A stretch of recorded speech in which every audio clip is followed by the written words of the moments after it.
8 millions de volailles abattues, plus d'un tiers des élevages vendéens touchés. Une crise aussi violente qu'inattendue. En Pays de la Loire, la filière avicole fait face à la plus grave épisodie de son histoire. Séquelles psychologiques, faillite, cessation d'activité, les conséquences pourraient être dramatiques. Un immense vide et le silence, c'est tout ce qu'il reste à Pierre-Jean Besson. Il a perdu 18 000 canards. Là, on va rester juste là, parce qu'on n'a pas trop le droit d'aller plus près. Ce jeune agriculteur de 25 ans venait d'investir 450 000 € dans un nouveau bâtiment hyperventilé. Un soir, j'ai senti mes animaux nerveux et dès le lendemain, ça a été l'hécatombe.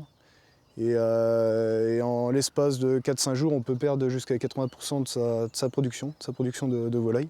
Les services vétérinaires sont venus au bout de 10 jours. Ils ont fini d'euthanasier le reste des volailles et pour que ça parte dans la journée après au service équarrissage. On vous appelle un vendredi pour dire que ça sera le lendemain. Finalement, c'est repoussé de 3-4 jours. Et moi, ils sont venus à 25. Il y a donc une équipe, il y a des ramasseurs et puis tout ce qu'il faut pour respecter le protocole sanitaire. Et puis, il y a eu des caissons gaz carbonique, puisque c'est un des procédés pour euthanasier les canards, le gaz carbonique. Je l'ai appris à ce moment-là. La crise est telle que le ministre de l'Agriculture fait très vite le déplacement. Il arrive les poches pleines, avec 2 millions d'euros d'aide, et annonce des renforts sanitaires sur le terrain. La réalité est tout autre. On n'a vu personne, et mes voisins, ils ont vu personne pour venir euthanasier les animaux.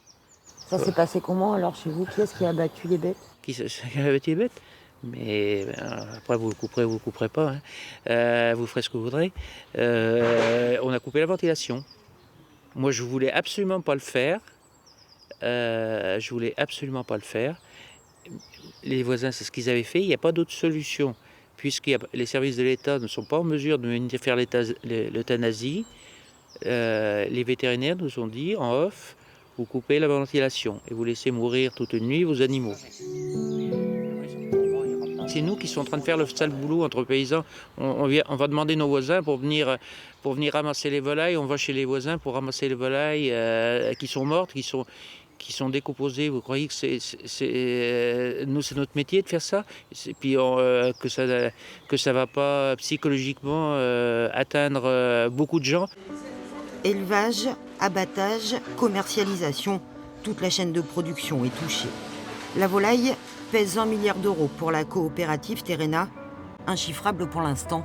Les pertes pour le groupe seront colossales. On imagine aller jusqu'à 70 à 80% d'activité en moins sur les périodes de mai, juin, et recommencer vers juillet. Enfin voilà, là encore, ça reste à déterminer. Donc oui, donc il y aura du chômage partiel qu'on va accompagner, que nous on va accompagner, mais là on a besoin de tous les services de l'État. On va aussi avoir besoin probablement des régions. Et on va aussi avoir besoin de toutes les organisations qui gravitent autour de la filière avicole, que sont les centres de gestion, les banques. Il faut savoir qu'on va être 4-5 mois sans mettre de volaille en place. Donc ça veut dire autant de temps sans ressources, qui va être décalé dans le temps. Plus les frais occasionnés par tout ce qu'on est obligé de faire en plus concernant le nettoyage des infections. Dans l'urgence, il faut dépeupler, repartir à zéro. Mais pour faire quoi ensuite?